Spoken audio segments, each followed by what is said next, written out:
Morning. അപ്പോൾ ഇന്ന് Sunday ആയിട്ട് ഞങ്ങൾ അമ്പലത്തിലോട്ട് ഇറങ്ങിയൊക്കെയുണ്ട് രാവിലെ തന്നെ.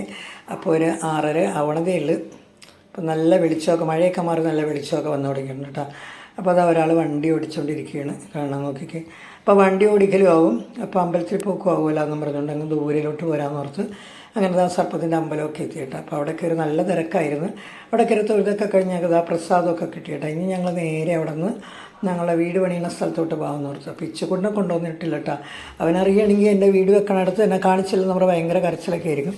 അതുകൊണ്ട് ഞങ്ങളത് ഒരു 8 മണിയായപ്പോൾ തന്നെ അതാ നേരെ വീട്ടിലോട്ട് എത്തി. പെട്ടെന്ന് പോയി ഞങ്ങളെങ്ങും നിൽക്കാതെ ഇവിടെ വന്നിട്ട് ഇനി കുറേ ജോലികളുണ്ട് ഞാൻ കേട്ടോ. അപ്പോൾ വന്നപ്പോൾ അടുക്കളയിൽ ഒരാൾ ജോലിയൊക്കെ ചെയ്തുകൊണ്ടിരിക്കുകയാണ്.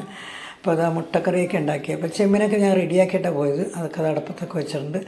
ഇതൊക്കെ ഇനി കറികളൊക്കെ ഉണ്ടാക്കണം. അപ്പോൾ ബ്രേക്ക്ഫാസ്റ്റൊക്കെ കഴിച്ചിട്ട് ഇനി അടുത്ത ജോലികൾ. അപ്പോൾ അത് അപ്പവും മുട്ടക്കറിയും ഇതെല്ലാവരും കഴിച്ച് കഴിഞ്ഞിട്ട് അടുത്ത ജോലി എന്ന് പറഞ്ഞാൽ മീൻ കറിയൊക്കെ വെക്കലുണ്ട്. അപ്പോൾ കരിമീനൊക്കെ ഇരുന്ന് അപ്പോൾ അത് വറുക്കണം വെക്കണം അങ്ങനെ കുറേ ജോലികളൊക്കെ ഉണ്ട്. അപ്പം ഞാൻ ഇതെല്ലാം റെഡിയാക്കണുണ്ട്. അപ്പം ഞങ്ങൾക്ക് ഇന്നൊരു പർച്ചേസും ഉണ്ട് കേട്ടോ. അപ്പോൾ അഞ്ചുവിൻ്റെ അനിയത്തി വരുന്നുണ്ട്. അപ്പോൾ ഞങ്ങളെല്ലാവരും കൂടി അങ്ങോട്ട് പോകും. ഇച്ചുകൊണ്ടൊക്കെ ഒരു ബർത്ത്ഡേ ഉണ്ട്, അവർ ബർത്ത്ഡേക്കും പോകും കേട്ടോ. അപ്പോൾ അതുകൊണ്ട് അങ്ങോട്ടും ഇങ്ങോട്ടും 2 കൂട്ടരും പോകണം. അപ്പോൾ അതിനുള്ളിൽ കറികളൊക്കെ റെഡിയാക്കുകയാണെങ്കിൽ ഉച്ചക്ക് വരുമ്പോഴത്തേക്കും ഉച്ചക്ക് വരാമെന്ന് ഓർത്തേക്കണം കേട്ടോ. ഇനി തിരക്കുണ്ടെങ്കിൽ നമുക്ക് പെട്ടെന്ന് വരാൻ പറ്റില്ല.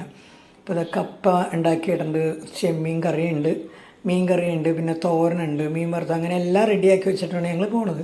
അപ്പോൾ വരുമ്പോൾ തന്നെ പെട്ടെന്ന് നമുക്ക് കഴിക്കാമല്ലോ എന്ന് ഓർത്തുകൊണ്ട് അങ്ങനെ ഇതാ ഞങ്ങൾ ഇറങ്ങാൻ പോണേ കേട്ടോ. അപ്പോൾ അവരാദ്യം പോയി, ഇച്ചുകൊണ്ടൊക്കെ ആദ്യം പോയിട്ടോ. അപ്പോൾ ഞങ്ങളിതാ പോയിക്കൊണ്ടിരിക്കണേ കണ്ണൻ. അപ്പോൾ നേരെ ഞങ്ങൾ ആദ്യം കല്യാണിലോട്ടാണ് പോയത്. അപ്പോൾ അവിടെ ചെന്നപ്പോൾ അധികം തിരക്കില്ല കേട്ടോ. രാവിലെ ഞങ്ങളൊരു 11 മണിയായപ്പോഴത്തേക്കും അവിടെ എത്തി. അതുകൊണ്ട് തിരക്കൊന്നും അധികം ഇല്ലായിരുന്നു. അപ്പോൾ നമുക്ക് എടുത്തൊക്കെ നന്നായിട്ടൊക്കെ നോക്കിയൊക്കെ ചെയ്യാമായിരുന്നു. അങ്ങനെ അവിടെ നിന്ന് ഞങ്ങൾ സാധനങ്ങളൊക്കെ മേടിച്ച് കഴിഞ്ഞിട്ട് അധികം മേടിച്ചില്ല കേട്ടോ. അവിടെ നിന്ന് സാരിയൊക്കെയാണ് എടുത്തത്.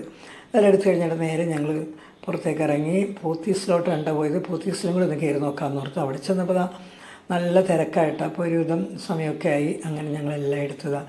ലിഫ്റ്റിൽ കയറിയതാണ് പുറത്ത് കൊണ്ട് ഭയങ്കര ബ്ലോക്കൊക്കെ ആയിരുന്നു, ട്രാഫിക് ബ്ലോക്കായിരുന്നു കേട്ടോ. അവിടെ സമയമായി, ഒത്തിരി സമയമായി, ഉച്ചയായി. അന്നേരം നോക്കിയപ്പോഴത്തേക്കും 1:30 മണിയായി ഞങ്ങൾ അവിടെ നിന്ന് ഇറങ്ങിയപ്പോൾ. അങ്ങനെ നേരെ വീട്ടിലെത്തി. അപ്പോൾ ഫുഡൊന്നും പുറത്തുനിന്ന് കഴിക്കാൻ ഞാൻ ഉണ്ടാക്കി വെച്ചേക്കണോണ്ട് ഞങ്ങൾ എങ്ങൊന്നും കഴിച്ചില്ല. നേരെ വീട്ടിലോട്ട് വന്നു. ഇത്ര ഇവിടെ ഉണ്ടാക്കി വെച്ചേക്കുമ്പോൾ നമ്മൾ പിന്നെ പുറത്തുനിന്ന് കഴിച്ചാൽ ശരിയാവില്ലല്ലോ. അപ്പോൾ ഇതൊക്കെ കഴിച്ച് കഴിഞ്ഞ് ഞങ്ങൾ കൊണ്ടുവന്ന ഡ്രസ്സൊക്കെ എല്ലാവരും എടുത്തൊക്കെ നോക്കിയൊക്കെ കഴിഞ്ഞതാണ്. അത് പോയി കേട്ടോ. അതും ഒരു യൂട്യൂബറാണ് കേട്ടോ. യൂട്യൂബറും ഒരു അഡ്വക്കേറ്റും കൂടിയാണ് പുള്ളിക്കാരി. അപ്പോൾ ആ പുള്ളിക്കാരി പോകാൻ വേണ്ടി ടാറ്റയൊക്കെ പറഞ്ഞ് പുള്ളിക്കാരി പോയി. അപ്പോൾ ഇന്നത്തെ